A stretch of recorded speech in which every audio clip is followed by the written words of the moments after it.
How may I help you? If I worked at if I worked at Starbucks, instead of writing people's names on their coffee cup, I would write the following. One day, you and everyone you love will die, and beyond a small group of people for an extremely brief period of time. Little of what you say or do will ever matter. This is the uncomfortable truth of life, and everything you think or do is but an elaborated evidence of it. We are inconsequential, inconsequential cosmic dust bumping and milling about on tiny blue speck. We imagine our own importance. We invented our purpose. We are nothing. Enjoy your fucking coffee. one day, one day, you and everyone you love will die, and behind a small group of people for extremely brief period of time, little what you say or do will ever matter. This is the uncomfortable truth of life, and everything you think or do is but an elaborated evidence of it. We are inconsequential cosmic dust bumping, milling about on tiny blue speck. We imagine our own importance. We invented our purpose. We are nothing. Enjoy your fucking coffee.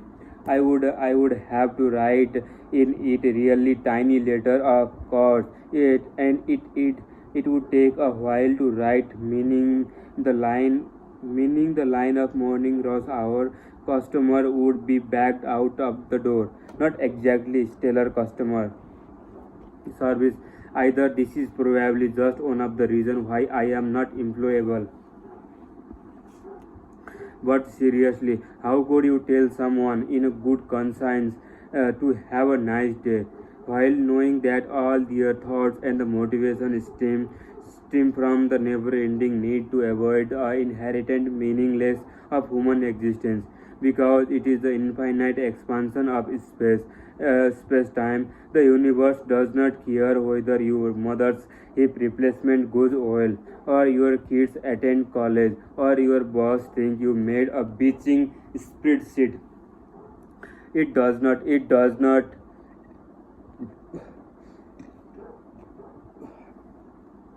It does not care if the Democrats or the Republican win the presidential election. It does not care if a celebrity get caught doing cocaine while furiously masturbating in an airport bathroom again.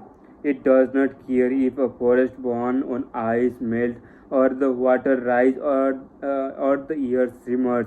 We all get vaporized by the superior alien race. You care. You care, and you desperately convince yourself that because you care, it all must have some great cosmic meaning behind it. You care because you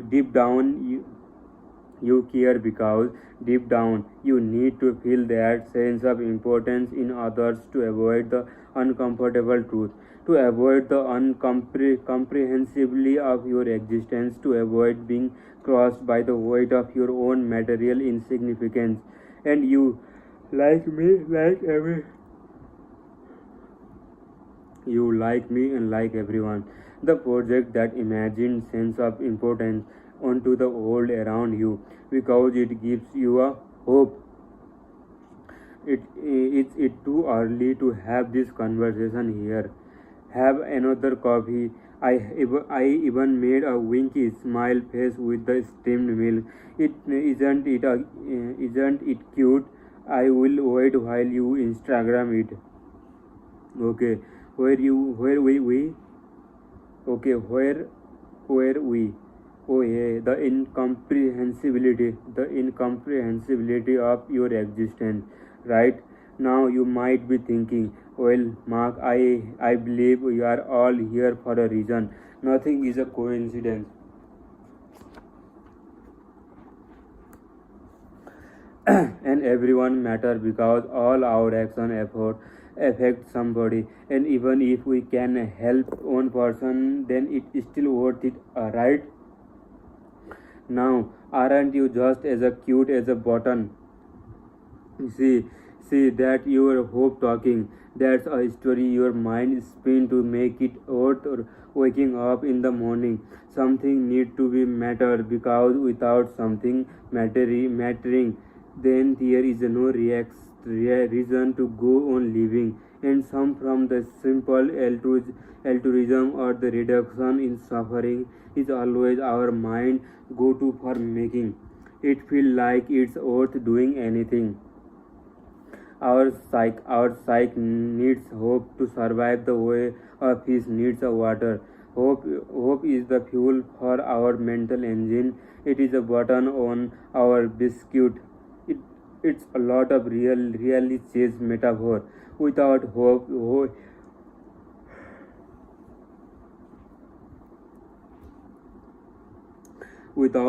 your whole mental apparatus will start out or stray. If we don't believe there any hope that the future will be better than present, that our lives will improve in some way, then we spiritually die. After all, if there is no hope or of things ever being better, then why live? Why do anything? Here, what a lot of people don't get opposite of happiness is not a anger or the sadness.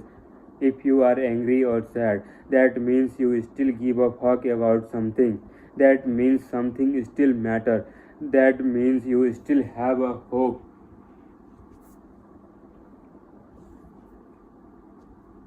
No, the opposite of happiness is a hopelessness. No, the opposite of happiness is a hopelessness, an endless gray horizon of resignation and the indifference. It's the belief that everything is fogged, so why do anything at all? Hopelessness is cold and bleak nihilism, a sense that there is a no point. So fuck it. Why not run? Why not run with a scissor to sleep with your silent realization that in the face of infinity, everything we could possibly care about quickly approaches a zero. Hopelessness is the root of anxiety, mental illness, and the desperation. It is the source of all misery and the cause of all addiction. This is an oversmart. This is not an overstatement. Chronic anxiety is a crisis of hope. It is the fear of failed future. Depression is a crisis of hope. It is the belief in a meaningless future. Delusion, addiction, obsession, there are all the mind desperate and the compulsive attempt at generating hopes on the neurotic tie or the obsessive craving at a time. The avoidance of hopelessness, that is the construction of hope, then becomes our mind primary project. All meaning everything we understand about ourselves and the world is constructed for the purpose of maintaining hope. Therefore, hope is the structure. Hope is the only thing any of us willing dies for. Hope is what we believe to be greater than ourselves. Without it, we believe we are nothing. When I was in a college, my grandfather died. When I was in a college, my grandfather died. For a few years afterward, I had this intense feeling that I must live in such a way as to make him proud. This felt reasonable and obvious on some deep level, but it was not. In fact, it made no logical sense at all. I hadn't had a close relationship with my grandfather. We had never talked on the phone. We hadn't come corresponded. I didn't even see him at the last 5 years, so that he was alive. Not to mention he was dead. How did my living to make him proud affect anything? His death caused me to brush up against the uncomfortable truth. So my mind go to the oak, looking to build hope out of the situation in order to sustain me, to keep an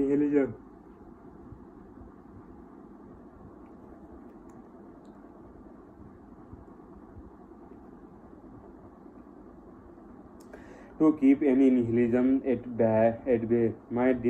My mind decided that because my grandfather was now deprived, deprived of his ability to hope and aspire in his own life, it was important for me to carry on hope and aspiration in his honor. This was my mind a bit-sized piece of faith, my own personal mini religion of the purpose, and it oaked. For a short while, his death infused otherwise banal and empty experienced with the important import and meaning, and that meaning gave me a hope. You are probably felt something similar when someone chose you to pass close to pass away. You probably felt something similar when someone close to you pass away.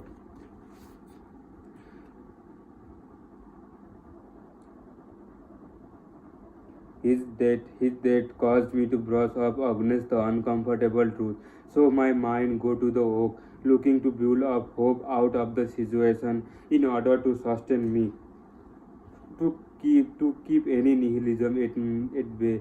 My mind decided that because my grandfather was now deprived of his ability to hope and aspire in his own life, it was important for me to carry on hope and aspiration uh, in his honor. This was my mind's bit-sized piece of faith and my own personal mini religion of the purpose, and it oaked for short while his death infused otherwise banal and empty experience with import and meaning, and that meaning gave me a hope. You are probably feel something similar when someone close to you pass away. It is a common feeling to you. You tell yourself you will live in the way that will make your loved one proud. You tell yourself you will use your life to celebrate his. You tell yourself that this is the important and the good thing.